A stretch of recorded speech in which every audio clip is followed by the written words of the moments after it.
All right, get ready to dive into Bloopers. Oh, this one is a fun one. It is. It's a play that uses this play within a play format, right? So you're getting a glimpse into the rehearsal process of Moliere's Dr. Love. Mm-hmm. Mm-hmm. But what's so interesting is how the actors' improvisations bring out these bloopers of human behavior.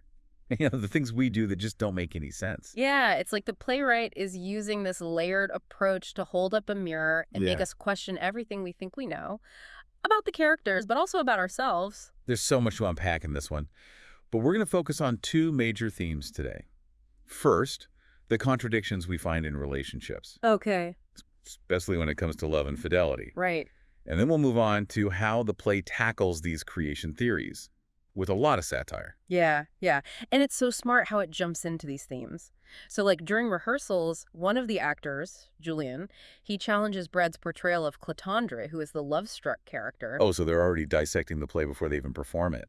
Exactly. And Julian's saying, true acting is about becoming the character, not just mimicking them. Right. So he suggests this improvisation exercise I like that. where they imagine their characters years down the line after, the honeymoon phase is over. I see where this is going. So Clatandre is now Tom, and he's married to Isabel.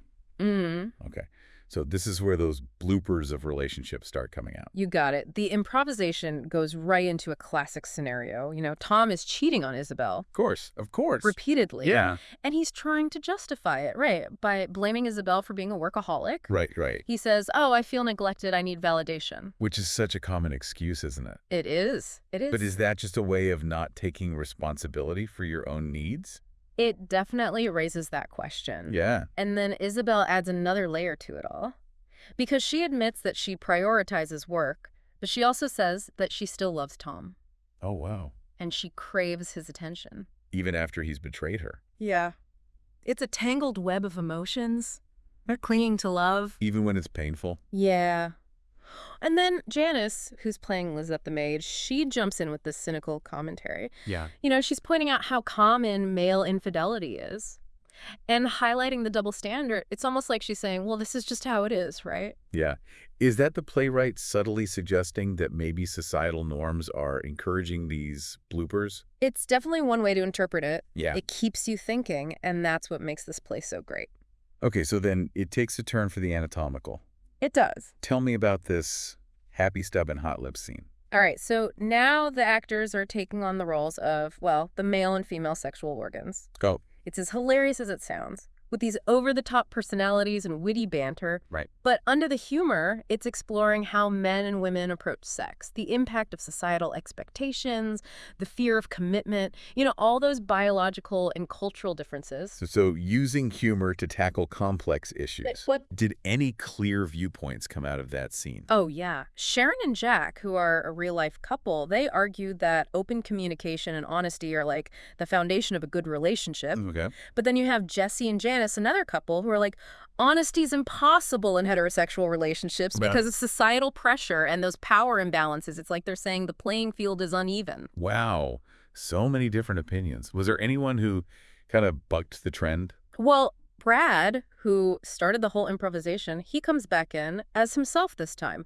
And he is firmly against infidelity. He thinks it's totally incompatible with love, which, just highlights how diverse these opinions are and all the gray areas that exist in relationships. It's like the play is saying there's no right answer when it comes to love. Yeah, We all have our own bloopers, our own struggles and contradictions. exactly. And that's what makes it so interesting. Okay, so we've gone from love and relationships to the origins of the universe. Right. What a transition. It's kind of amazing how the play does that, though. Yeah. It uses that play within a play structure. Right. So we see the actors coming back from their break, and they just naturally start talking about creation theories. Okay, so it's like those existential questions were already kind of bubbling under the surface. Exactly. It's so well done. So how do they even approach such a huge topic? Do they suddenly become like experts in physics? Not quite. That's what's so funny about it. Yeah. Sharon, the director, she steps in and kind of casts Jack and Julian as these two doctors, debating these creation stories, the religious and scientific ones. Okay. And they're using humor and satire to do it. I'm intrigued. What are some of their arguments? So Jack is playing Dr. Macroton, and he presents the religious creation story like almost like a bedtime story, Yep. highlighting all the illogical parts. Right. And how God is always portrayed with these like very human characteristics. Right. He even makes a joke about God needing a rest on Sunday after all that creating. Okay, that's kind of funny. It makes you think about how we try to make sense of something so big. Yeah, yeah. And then Julian, who's playing Dr. Fillerin, he's mocking the Big Bang Theory. Okay. He focuses on all those abstract concepts Mm. and how it's hard to understand the idea of nothingness. So they're poking fun at both sides. Exactly. They Okay. highlight the contradictions. Like, what about time before creation? If there was nothing, where did the something come from? Yeah, it's that age-old question. Right. We want to explain it, even if it doesn't make sense. Is the play saying that it's okay to admit we don't know everything? I think so. It's Right. encouraging us to embrace that mystery, to acknowledge our limits. So thinking we have it all figured out, that's the real blooper. Yeah, something like that. And then just when you think the debate's over, Yeah. the other actors jump in as students. Oh, this is going to be good. They start asking all these tough questions. Like what? Well, they bring up the problem of evil, right? All the suffering in the world, the cruelty in nature, doesn't that contradict a good creator? Or a perfect universe? That's a question that's been around forever. It has. And of course, the doctors struggle to answer. Yeah, I bet. And then the students point out the hypocrisy of asking God for help in war. Oh, wow. Like a divine being would take sides. That's a powerful point. It is. And then Jessie, one of the students, she asks this incredibly deep question. What is it? She asks, why is there anything at all in something that's infinite and eternal? Wow. I mean, that's something philosophers have debated for centuries. And the play doesn't give an answer. No, but it doesn't need to. Yeah. It makes us question, makes us think. It's highlighting the limits of what we can understand. Exactly. And it does it all with humor, which is amazing. It encourages us to question everything, to embrace the mystery, and to be okay with not knowing. It's like they're saying, let's laugh at ourselves and our bloopers, but also keep searching for meaning. Right. Even if the search itself is the answer. Exactly. Yeah. So this intellectually stimulating but hilarious debate is just going strong. Mm-hmm. And then somebody unexpected comes in. Okay, so we've got these actors talking about love, creation, all these big questions. Right. Getting deep. And then someone comes out of the shadows. Who is it? No. Not Moliere's ghost, right? No, but almost as good. It's Pak, the director. Oh, wait. She's been watching this whole thing A unfold, whole rehearsal, yeah. silently observing. So how does she react to all this improvisation? Does she tell him to get back to the script? You'd think so, right? But she loves it. Really? Yeah, she's thrilled. She's applauding their creativity, the fact that they're willing to dig deeper.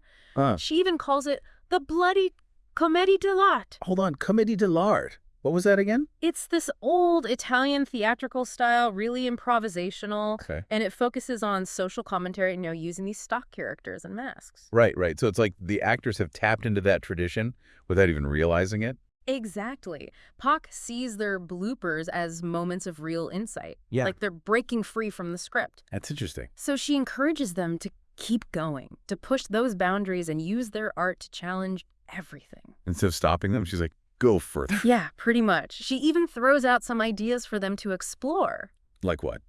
Oh, the absurdities of the financial system, Right. the media's obsession with sensationalism, Right. the empty promises of politicians. Wow. So it's not just about love and creation anymore. Nope. Now they're looking at the systems that shape our world. So how do they respond to that? They jump right in. They're improvising scenes about the power of banks, media manipulation, all that. They're really going for it. They are. And then Pak takes it in another direction. Where to? Aging. The reality of getting old.